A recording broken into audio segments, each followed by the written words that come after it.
கர்த்தருடைய பரிசுத்த நாமத்துக்கு மகிமை உண்டாவதாக. கர்த்தர் உங்களை உங்கள் குடும்பங்களை ஆசீர்வதிப்பாராக. இந்த நாளிலும் நாம் தியானிக்கும்படியாக எடுத்துக்கொண்ட வேத பகுதி 1 தீமோத்தேயு 1 அதிகாரம் 15ஆம் வசனம். 1 தீமோத்தேயு 1:15 பாவிகளை ரட்சிக்க கிறிஸ்து இயேசு உலகத்தில் வந்தார் என்கிற வார்த்தை உண்மையும் எல்லா அங்கீகரிப்புக்கும் பாத்திரமானது. அவர்களில் பிரதான பாவி நான். ஜெபம் பண்ணுவோம். நல்ல பிதாவே, இந்த வார்த்தைக்கு முன்பாக வருகிறோம். இந்த வார்த்தையின் மூலம் உடைய ஜனத்தை நீர் ஆசீர்வதித்தருளும். கிறிஸ்து இயேசுவின் மூலம் கேட்கிறேன் பிதாவே, ஆமென். பரிசுத்த பவுல் தீமோத்தேயு என்கிற ஒரு ஊழியக்காரருக்கு எழுதும்போது கர்த்தருடைய ஆவியானவர் மூலமாக சொல்கிற ஒரு காரியம், பாவிகளை ரட்சிக்க கிறிஸ்து இயேசு உலகத்தில் வந்தார். கிறிஸ்து இயேசு உலகத்தில் வந்தார். கடவுள் இருக்கிற இடம் அல்லது இறைவன் வசிக்கிற இடம் என்று எடுத்தால் அதை சொர்க்கம் என்று சொல்வார்கள், மோட்சம் என்று சொல்வார்கள், பரலோகம் என்று சொல்வார்கள். அப்படி பரலோகம் அல்லது சொர்க்கம் அல்லது மோட்சம் என்று தான் வாழுகிற, தான் இருக்கிற இடத்தை விட்டுவிட்டு சேரக்கூடாத வழியில் வாசம் பண்ணுகிறவரும், ஒருவரும் கண்டிராதவரும் காணக்கூடாதவருமாய் இருக்கிற தேவாதி தேவன் ஏன் இந்த உலகத்தில் மனிதன் காணும்படியாக, மனிதன் பார்க்கும்படியாக அவர் இந்த உலகத்தில் எதற்கு மனித அவதாரம் எடுக்க வேண்டும்? 1 தீமோத்தேயு 6 அதிகாரத்தில் 16ஆம் வசனத்தில் ஒருவராய் சாவாமை உள்ளவரும் சேரக்கூடாத வழியில் வாசம் பண்ணுகிறவரும் மனுஷரில் ஒருவரும் கண்டிராதவரும் காணக்கூடாதவருமாய் இருக்கிறவர், அவருக்கே கனமும் நித்திய வல்லமையும் உண்டாயிருப்பதாக. ஆமென்.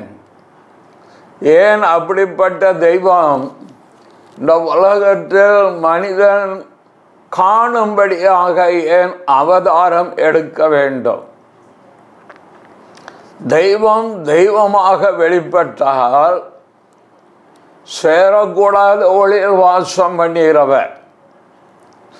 ஒரு சூரியனை ஏன் நம்முடைய இந்த கண்களால் நேரடியாக பார்க்க இயலாத தன்மையில் இருக்கும்போது இந்த சூரிய சந்திரம் காண்கிற காணாத வெளிப்படத்தை, தெய்வத்தை, பரிசுத்தம் உள்ளவரை, உண்மை உள்ளவரை, சத்தியம் உள்ளவரை, அப்படி அவர் இறங்கி வருவாரானால் யாரால் நிலை நிற்க முடியும்? அல்லது அவர் வேற தோற்றத்திலே இந்த உலகத்தில் வருவார் என்றால் நாம் யாருக்கிட்ட போய் இருக்க முடியாது. ஒரு மிருகத்தின் தோற்றத்தையோ ஒரு பறவையின் தோற்றத்தையோ அவர் எடுத்து வருவாரானால் யாராலும் நிலை நிற்க முடியாது, கிட்ட போக மாட்டோம். ஆகவே தான் மனிதன் மேலே அன்பு கூறுகிற தெய்வம், மனிதனுக்காகவே இந்த உலகத்தை சிருஷ்டித்த தெய்வம், மனிதன் செய்த மீறுதலின் நிமித்தம் பாவம் பிரவேசித்ததனால் நல்ல மனிதனாய் இருந்தவன் பாவி என்கிற நிலைமைக்குள் கடந்து போனதனால் அவனை மீட்டெடுக்க வேண்டும் என்பதற்காக அவர் வேறு அவதாரம் அல்ல, மனித அவதாரம் எடுத்தவராக இந்த உலகத்துக்கு வந்தார். இந்த உலகத்துக்கு வரும்போதே அவருக்கு ஒரு பெயர் கொடுக்கப்பட வேண்டும். அந்த பெயர் தான் இயேசு என்கிற பெயர். உலகத்திலே பிறக்கிறவர்கள் எல்லாரும் மனித சுத்தத்தினாலே பிறக்கிறார்கள் என்று நமக்கு தெரியும். ஒருவர் என்னிடத்தில் ஒரு கேள்வியை கேட்டார். இயேசுவுக்கு தகப்பன் யார் என்றே தெரியாது என்று ஒரு கேள்வியை கிறிஸ்தவர் அல்லாதவர் ஒருவர் கிறிஸ்துவின் பிறப்பை இழிவுபடுத்தி ஏளனப்படுத்தி என்னிடத்தில் சொன்னார். அப்பொழுது நான் அவருக்கு சொன்ன ஒரு பதில், எல்லாருக்கும் குழந்தை பாக்கியம் இருக்கிறதா? இல்லை. அப்போ குழந்தை பாக்கியம் தேடி வேண்டி மனிதர்கள் புண்ணிய யாத்திரை போகிறார்களே, காரணம் என்ன? கடவுள்தான் அந்த குழந்தை பாக்கியத்தை தர வேண்டும், தெய்வம் தான் கொடுக்க வேண்டும், தெய்வ கடாட்சம் தான் குழந்தை பாக்கியத்தை தர முடியும். அப்போ குழந்தை பாக்கியம் கடவுளால் கொடுக்கப்பட வேண்டும் என்பது உண்மையானால் அந்த குழந்தை பிறப்பதற்கு 2 அணுக்கள் ஒன்றாக இணையும் போது பல லட்சம் அணுக்கள் உள்ள ஒரு மனிதன் அல்லது மனுஷி உருவாகிறார். ஒரு மனிதன் உருவாவதற்கே கடவுளுடைய கடாட்சம் வேண்டும் என்றால் அந்த 2 அணுக்களில் இருந்து பல லட்சம் அணுக்களை உருவாக்க அவருக்கு வல்லமை இருக்கும் பொழுது ஒரு கன்னியின் ஒரு அணுவிலிருந்து பல லட்சம் உள்ள அணுக்களை உருவாக்க தெய்வத்தால் கூடுமா கூடாதா என்று கேட்ட பொழுது அவரால் பதில் சொல்ல முடியவில்லை. கண்ணியின் வயிற்றில் உதித்து வந்தவர் தான் இயேசு. மனித சித்தம் இல்லாமல் வந்தவர் தான் இயேசு. அவர் பரிசுத்தமுள்ள தெய்வம், காணக்கூடாத ஒளியில வாசம் பண்ண தெய்வம். அவர் இந்த உலகத்தில் கண்ணின் வயிற்றிலே பிறந்து வந்ததுக்கு ஒரே காரணம், மனித வாழ்க்கையிலே மனிதனை அலக்கழித்து கொண்டே இருக்கிற, மனிதனை கெடுத்து கொண்டே இருக்கிற, நல்லவனாய் வாழ விரும்புகிறேன் ஆனால் முடியவில்லை என்று சொல்லி அங்கலாய்த்து தன்னுடைய வாழ்க்கையை முடித்து கொள்ளலாம் என்ற எண்ணத்துக்கு வருகிற மனிதனுடைய வாழ்க்கையை ஆட்டி படைக்கிற அந்த பாவம் என்னும் வித்தை அழைத்து பாவம் மன்னிப்பை கொடுத்து அவனை பாவத்திலிருந்து விடுதலை ஆக்கும்படிதான் ஆண்டவர் இயேசு இந்த உலகத்தில் அவதாரம் எடுத்தார். மனிதனாக வந்தார், மனிதனோடு மனிதனாக பழகினார், தெய்வீக அன்பு என்ன என்பதை வெளிப்படுத்தி கொடுத்தார். அவர் நீதி பிரமாணங்களை கொடுக்க வேண்டுமானால் ஒரு ரிஷியோ அல்லது மோசே போன்ற ஒரு பக்தனையோ தெரிந்தெடுத்து அவர் அவனுக்கு போதித்து அதை சொல்ல வைத்திருக்கலாம். அது ஏற்பாட்டு காலம். ஆனால் புது உடன்படிக்கைக்கு இது மனிதனுக்கு போதாது என்று அந்த மனிதனை ஆட்டி படைக்கிற அந்த பாவம், அதன் விளைவாய் உண்டாகிற மரணம், இதிலிருந்து மனிதனை விடுவிக்க இந்த உலகத்தில் பாவ மாம்சத்தின் சாயலானார். அவர் பாவியாக இல்லை. என்னிடத்தில் குற்றம் உண்டு என்று யார் என்னை குற்றப்படுத்தக்கூடும் என்று கேட்டார். என்னிடத்தில் பாவம் உண்டு என்று யார் என்னை குற்றப்படுத்தக்கூடும் என்று கேட்டார். பரிசுத்தம் உள்ளவர் தான் பாவத்தில் இருக்க மனிதனை விடுதலையாக்கி பரிசுத்த நிலைமைக்கு கொண்டு வர முடியும். நீதி உள்ள தெய்வம் தான் பாவத்தில் இருக்கிற மனிதனை நீதிமான் ஆக்கி நீதிமான் என்கிற நிலைமை கொண்டு வர முடியும். அதைத்தான் பவுல் சொல்கிறார், நான் பிரதானமான பாவி. இந்த பவுலப்போதை குறித்து சொல்ல வேண்டும் என்றால், இந்த பவுலப்போதில் யூத மார்க்கத்தில் சிறந்து விளங்கினவன். இவன் ஒரு பரிசேயன், நியாயப்பிரமாணப்படி குற்றம் சாட்டப்படாதவன். அவனுடைய யூதம் மார்க்கம் சொன்ன காரியங்கள் எல்லாவற்றிலும் அவன் சரியாய் வாழ்ந்த மனிதன். நீங்களும் அப்படி இருக்கலாம். எந்த மத நம்பிக்கையில் இருக்கிறதோ எனக்கு தெரியாது. கிறிஸ்தவரா கிறிஸ்தவர் அல்லாதவரா என்பது அல்ல பிரச்சனை. நமக்குள் இருக்க பாவம் தான் பிரச்சனை. ஒருவர் சொல்லும்போது எப்படி சொன்னார், இந்த உலகத்தில் மனிதனுக்கு வேறு எதுவுமே பிரச்சனை அல்ல, மனிதனுக்கு மனிதன் தான் பிரச்சனை. அந்த மனிதன் தான் அவனுக்கே பிரச்சனையாக இருக்கிறான். அவனுடைய வாழ்க்கையில் இருக்கக்கூடிய அந்த துர்குணம், பாவத்தின் தன்மை அவனை சமாதானமாய் வாழவிடவில்லை என்றார். உண்மைதான் தேவனுடைய பிள்ளையே. பாவியை பிரதான பாவி என்று அவன் சொல்ல காரணம், மார்க்கம் சொன்னதை அவன் கை கொள்ளாமல் இல்லை என்று நாம் சொல்லலை.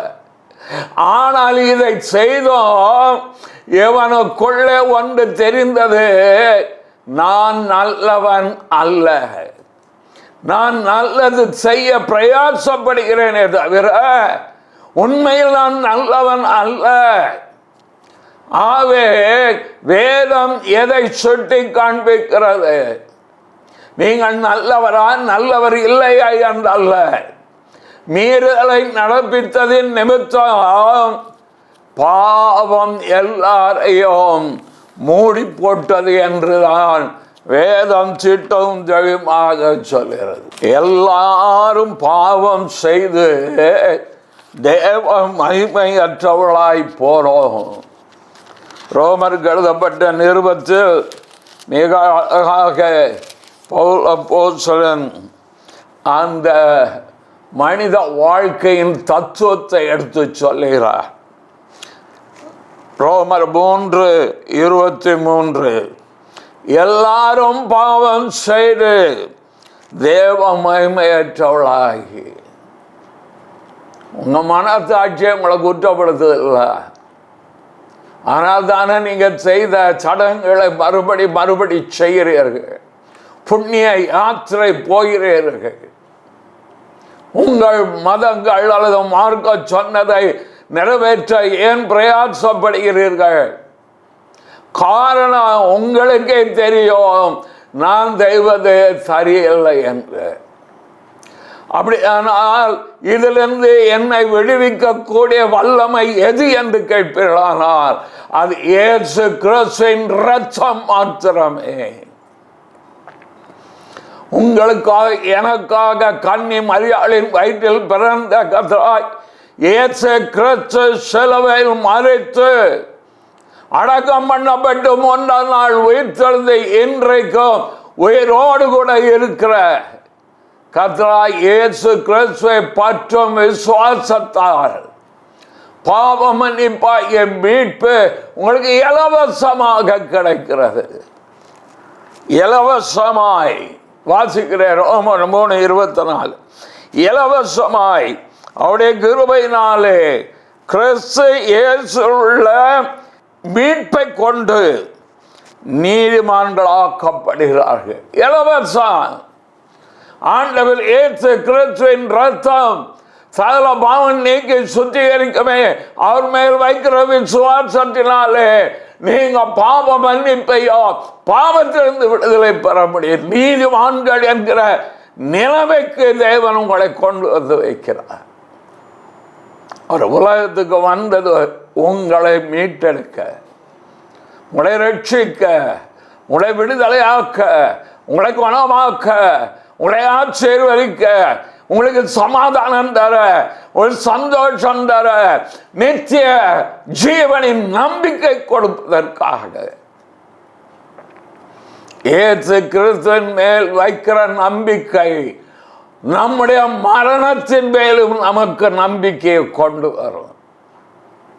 ஆம் தேவனுடைய பிள்ளையே, இன்றைக்கு இரட்சணிய நாள், இதுவே அனுகிரக காலம். ஆண்டவர் இயேசு இந்த வார்த்தையின் மூலம் உங்களை தேடி வந்திருக்கிறார். ஆவியானவர் உங்களுக்கு அனுகிரகம் பண்ணுவாராக, உங்களுக்குள் சமாதானம் உண்டாவதாக. இன்றைக்கு இயேசுக்கு உங்கள் வாழ்க்கையை அர்ப்பணியுங்க. அவர் ஜீவனை கொடுக்க வல்லவராக இருக்கிறார்.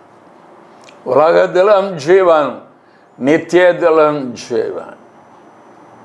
என்னாலே உன் நாட்கள் பெருகும். கர்த்தர் உங்களை உங்கள் குடும்பத்தை ஆச்சரிப்பாரா. ஜெபிப்போம். கிருபை நிறைந்த நல்ல பிதாவே, நன்றியோடு சோதரிகளோம். கிறிஸ்து இயேசுவின் மூலம் உள்ள அந்த மீட்பினால் நாங்கள் நீதிமான்களாக்கப்பட்டிருக்கோம். இது இலவசம். எங்களை ரட்சிக்கும்படிதான் இந்த உலகத்துக்கு வந்தீர். பவுலை ரட்சித்தீர், எங்களை ரட்சித்தீர். இந்த வார்த்தையை கேட்கிற ஒவ்வொருவருக்குள்ளும் உடைய ரட்சண்யம் இறங்குவதாக, குடும்பத்துக்குள் ரட்சண்யம் இறங்குவதாக, கிருபை உண்டாவதாக, தேவதயவு உண்டாவதாக, தேவ இரக்கம் உண்டாவதாக, தேவ அனுக்கிரகம் உண்டாவதாக. இயேசுவின் மூலம் கேட்கிறேன் பிதாவே. ஆமென், ஆமென்.